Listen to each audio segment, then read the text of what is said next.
जय माता रा मित्रों। गुरु चरणों में वंदन करता हूँ और आप सभी मित्रों का जय माता रा ग्रस्त तंत्र में स्वागत अभिनंदन करता हूँ। मित्रों, आज हम जानकारी लेकर आए हैं पंचदेव में माँ दुर्गा देवी की नित्य पूजा अर्चन को लेकर। या देवी सर्वभूतेषु मातृरूपेण संस्थिता नमस्तस्ते नमस्तस्ते नमस्तस्ते नमो नमः। माँ जगदम्बा जग भगवती माँ जगत जननी अनेक नामों से पूजनीय है। शिव जी की मूल ऊर्जा जो शक्ति कही गई है, शिव जी के अर्धांगिनी, प्रलय के समय शिव जी के साथ जो उपस्थित होने वाली है। माँ का चक्र में अंधकार जो होता है, अनंत अंधकार में जो स्थिर रूप में खड़ी रहती है वो महाकाली, और वहीं से प्रकाश बिंदु जो उत्पन्न होता है माता का, यही अद्भुत अनंत माया है माँ जगदम्बा की। कहा जाए तो शक्ति जो जीवन के लिए मूल ऊर्जा है माँ जगदम्बा ही है। चल अचल स्थिति में निरंतर जिनका प्रवाह है वह माँ जगदम्बा है। मात्र रूप में, करुणा में हमारी माँ जगत जननी के रूप में जो उनकी जो मूल स्वरूप है वो माँ जगदम्बा का ही है। मित्र, माँ दुर्गा कई रूपों में पूजनीय है, पर सौम्य और ग्रस्तों के लिए सबसे उत्तम जो रूप कहा गया है वह माँ दुर्गा का ही कहा गया है। शक्ति साधकों के लिए यह स्वरूप जो है यह बहुत करुणामय और सिद्धिदायक है और अति उत्तम है। पंचदेव माँ को मूल प्रकृति कहा गया है मित्रों, और उनका जो मूल्य तत्व का जो कहा गया है वो कहा गया है अग्नि। अग्नि यानी कि प्रकाश, ऊर्जा, ताप। जब मनुष्य का शरीर मृत हो जाता है, जब वह मनुष्य का शरीर ठंडा पड़ जाता है, उसे जीवित रखने के लिए जो ताप ऊर्जा जरूरी होती है उसे ही माँ शक्ति कहते हैं, उस शक्ति को ही ऊर्जा कहते हैं। यही माँ दुर्गा है। मित्रों, जिनके इष्ट देव माँ दुर्गा है या उनके स्वरूप हैं, जैसे महाविद्याओं में से या फिर नव दुर्गाओं में से या शक्तिपीठों में से, उनका पूजा विधान किस प्रकार करना चाहिए और क्या उनका पूजा विधान है, क्या नियम होते हैं, थोड़ा इस पे अपन चर्चा कर लेते हैं। मैं तो सर्वप्रथम मैं आपको कहूंगा कि देवी उपासना में कुछ जो चीजें हैं, ये देवी का स्वरूप क्या है। सबसे पहले अपन देखेंगे एक सुहागन, एक पत्नी, एक सुहागन, एक माँ के रूप में है। तो माँ को, पत्नी को क्या चीज पसंद होती है? श्रृंगार। स्त्री को क्या पसंद होता है? श्रृंगार। श्रृंगार में लाल चीजें, लाल स्वरूप। तो मातेश्वरी को लाल चीजें बहुत पसंद है। तो पुष्पों में अगर देखें तो लाल पुष्प, गुलहड़ का पुष्प, कनेर का पुष्प माँ को बहुत ही प्रिय है। कुमकुम मातेश्वरी को अति प्रिय है क्योंकि वो सुहागन है। लाल चुनरी मातेश्वरी को पसंद है। जब भी उनका आसन बना है तो लाल कपड़ा वहां पे होना चाहिए। श्रृंगार के जितने भी समय होते हैं वो सब मातेश्वरी को पसंद है, उन्हें अति प्रिय है। तो मित्रों, जब भी हम उनकी पूजा आराधना करें तो इन चीजों का, लाल चीजों का अधिक उन्हें अर्पण करें। जब भी हो विशेष पूजा हो तब नित्य पूजा में भी हम रख सकते हैं। अब उनका पूजा विधान किस तरह है हम थोड़ा सा इस पर भी देख लेते हैं कि माँ का पूजा विधान जब भी हम शुरुआत करें तो जैसे पंचदेवों के हमारे बीच में हम मातेश्वरी का करते हैं, उन्हें लाल कपड़े के ऊपर उनको विराजमान करना चाहिए। वहाँ पे पास में कलश स्थापना करना चाहिए। उनका सम्मुख गणेश जी का, जब भी हम अलग से अगर पूजा कर रहे हैं तो उनका सम्मुख गणेश जी का स्थान देना चाहिए। गणेश जी का और मातेश्वरी का पंचोपचार पूजन करना चाहिए। पंचोपचार से पहले मित्रों हमें जो हमारे नीति क्रम है, जो हमारे नित्य क्रम है उन्हें हमें पूर्ण कर लेना। जैसे कि हमें जो भी नित्य क्रम में हमारे स्थान वगैरह आते हैं ये सब हम कर लेना चाहिए। उसके बाद में हमें एक लाल कलर की धोती व या फिर कुर्ता वगैरह पहन लेना चाहिए। उसके बाद में हमें आसन लेना चाहिए। आसन पे लाल हो तो बहुत अच्छा रहता है। कंबल का आसन ले लीजिए, लाल कलर का आसन ऐसे मार्केट में मिल जाते हैं। कुश का आसन है तो कुश का आसन ले लीजिए।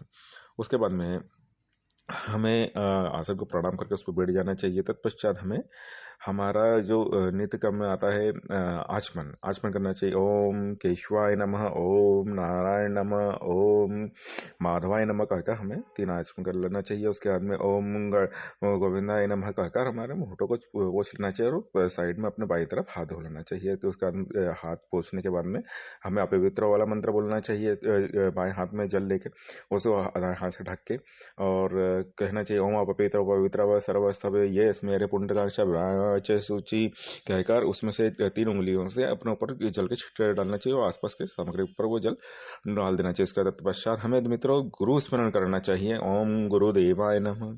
फिर गणेश जी का स्मरण करना चाहिए। ओम गम गणपति नमः। तत्पश्चात मित्रों गणेश जी के स्मरण करने का, उनके 12 नाम अगर ये इसमें आपको याद हो तो उनके 12 नाम का स्मरण करना चाहिए। हम सुमुख शेखदंत कवि लोग कर्ण का लंबोदर विकटो विघ्नाच विनायक धूमकेतु गणगणेश बालचंद्र द्वादश नाम ये पठे चरण विद्या प्रवेश निर्गम तथा संग्राम संकट चक्राम शुक्लाम भद्र शशि वर्ण चतुर प्रसन्न विद्यादि सर्विघ्नोपन शांति। श्री गजानन गणराज महाराज की जय।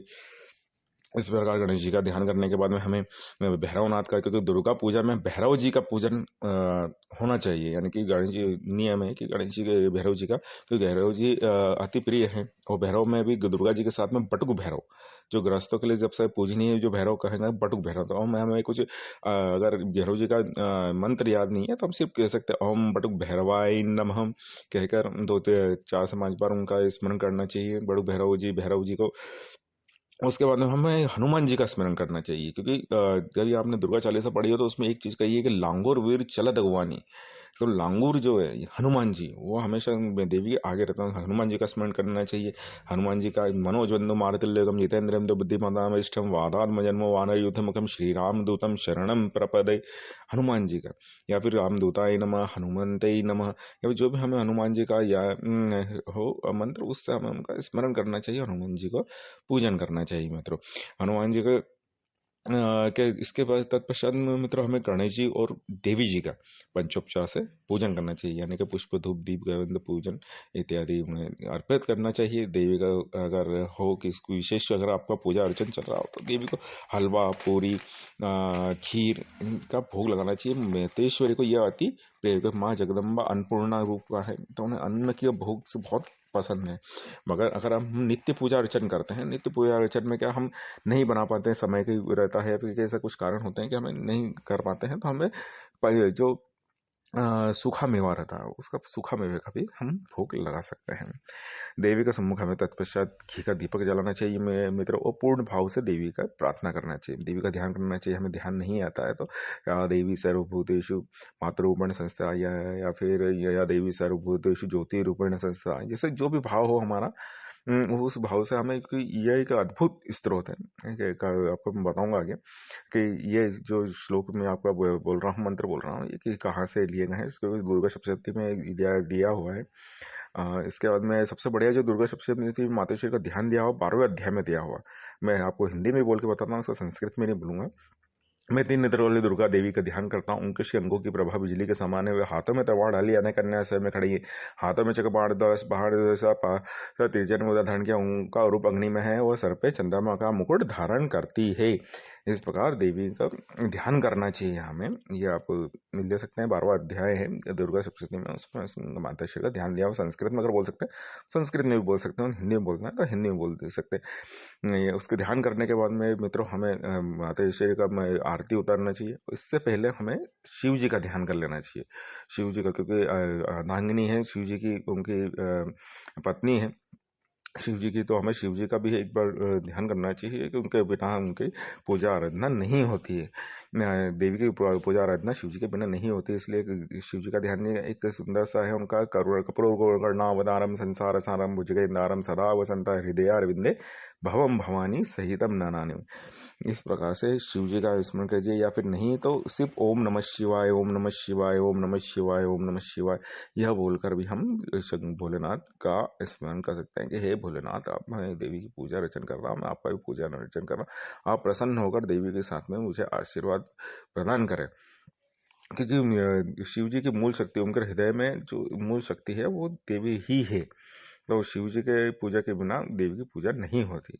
फिर मित्रों इस प्रकार हमें देवी का पूजन करने के बाद में हाथ जोड़ने चाहिए। उसके बाद में हमें कुछ स्तोत्र या पाठ या मंत्र के जाप करना चाहिए।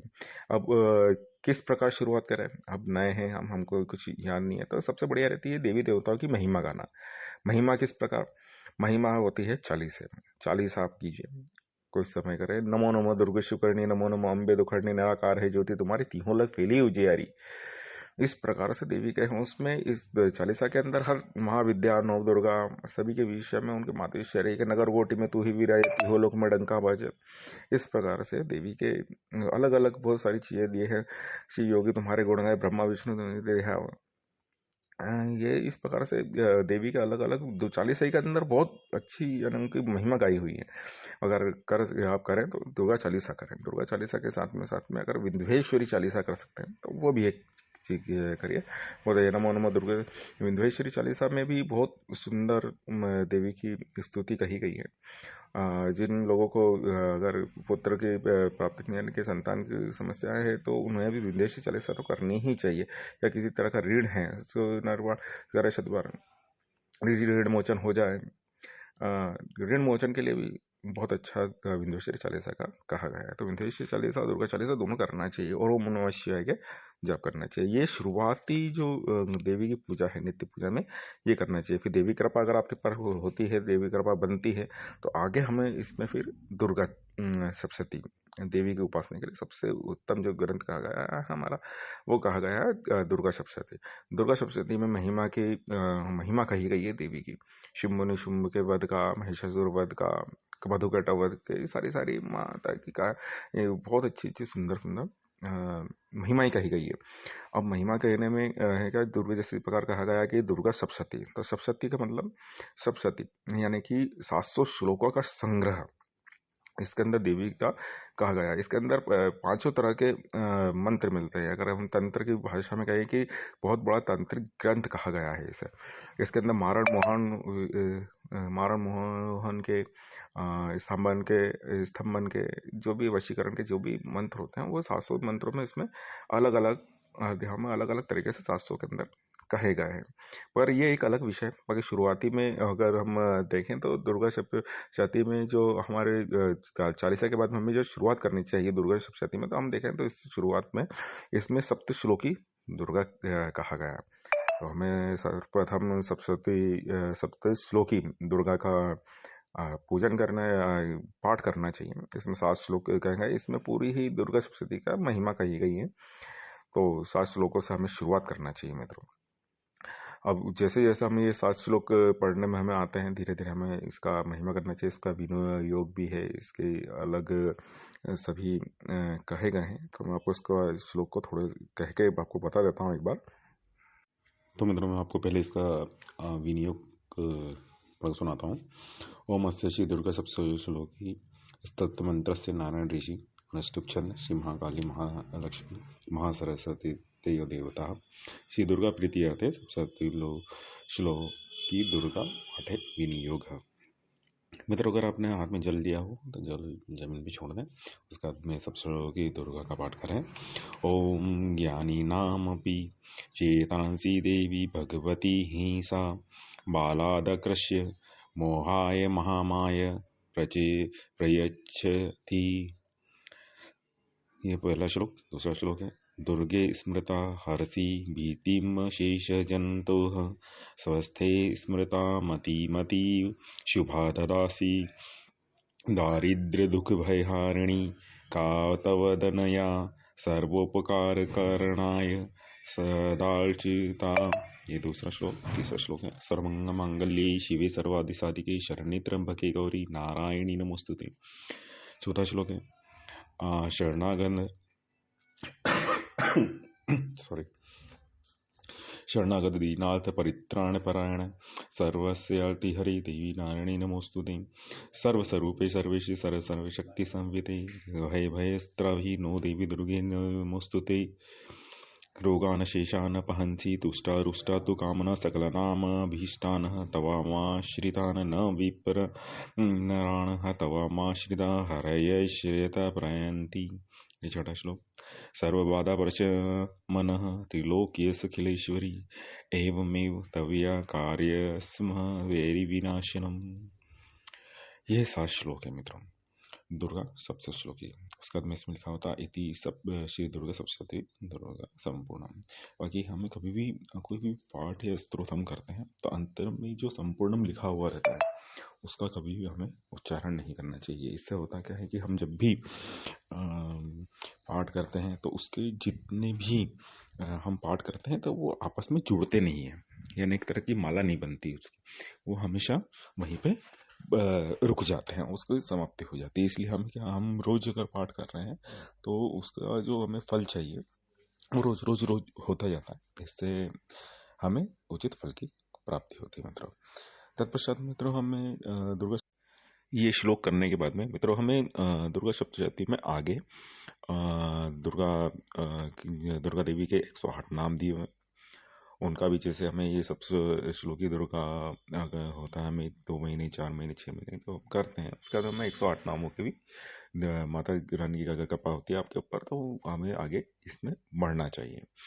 108 नाम है। उसके बाद में सिद्ध कुंजी का स्त्रोत इसमें दिया हुआ है। देवी जी के 32 नामों की महिमा दी हुई है। कवच देवी का इसमें है। जैसे जैसे हमारी ऊर्जा, हमारी शक्ति, हमारी देवी की हमारे ऊपर कृपा बनती है और उनका हमें आध्यात्मिक में आगे बढ़ने की कृपा होती है, वैसे वैसे हमें पाठों का चयन करते हुए आगे बढ़ते जाना चाहिए मित्रों। इसमें तंतोक्त सूक्त जो देवी का है अब वो भी बहुत अच्छा है। रहस्य सूक्त भी अच्छा दिया हुआ है। देवी की महिमा है, रहस्य भी दिए हुए हैं, करने का एक विधान दिया हुआ है जो दुर्गा सप्तशती के अंदर है। इसका उत्कीर्णन करना रहता है और उसके बाद में अगर हम रोज नहीं कर पाते हैं तो हफ्ते में किस प्रकार करते हैं उसका भी एक दिया हुआ है कि पहले दिन हम 1 पाठ करेंगे, फिर 2 करेंगे, फिर 1 करेंगे, फिर 4 रहे, फिर 2 है, फिर 1 है, फिर 2 है। इस तरह से 13 अध्याय भी इसमें हम किस प्रकार एक हफ्ते भर में कर सकते हैं उसका भी एक विधान पूरा दिया हुआ है। उत्कीर्णन के इसमें 3 मंत्र दिए हुए हैं। तीनों मंत्रों को करके हम आगे इसमें कर सकते हैं। इसमें 32 नामों की बड़ी अच्छी महिमा दी हुई है। 32 नामों का भी हम आगे आने वाला भी गुप्त नवरात्र है, इसमें हम उसका देंगे कि हम किस प्रकार 32 नामों का पाठ कर सकते हैं और हमारे जो समस्या है उनको दूर कर सकते हैं। साथ ही इसमें जो 32 नामों की महिमा दी हुई है, 32 नामों की महिमा के अंदर आपका 30,000 का पुरुष शरण दिया हुआ है। इसका सिद्ध कुंजी का स्त्रोत है, उसमें बड़ा ही अद्भुत मंत्र दिया हुआ। ओम ऐं ह्रीं क्लीं चामुंडा विचे, ओम ग्लो हूं क्ली जू सह जुलय जुलो जुलो जुलो प्रबोज प्रबोज, ऐं ह्रीं क्लीं चामुंडा विचे जल हं सं लंग छंग फट स्वाहा। ये एक सिद्ध कुंजी का स्त्रोत का मंत्र है। यह भी बहुत अद्भुत अपने आप में है। जब आप आध्यात्मिक ऊर्जा में, आध्यात्मिक क्षेत्र में दुर्गा देवी के नित्य पूजा में आगे बढ़ते हैं, जब ये आपको बड़ा ही फलदायी होता है। तो मित्रों इस प्रकार हम दुर्गा देवी की स्तुति पाठ आगे कर सकते हैं, उनका पूजा अर्चन कर सकते हैं और आप संपूर्ण लाभ ले सकते हैं अपने जीवन में। आध्यात्मिक ऊर्जा के लिए, माता की कृपा के लिए ये सारी चीजें हमें नित्य माता के लिए करना चाहिए।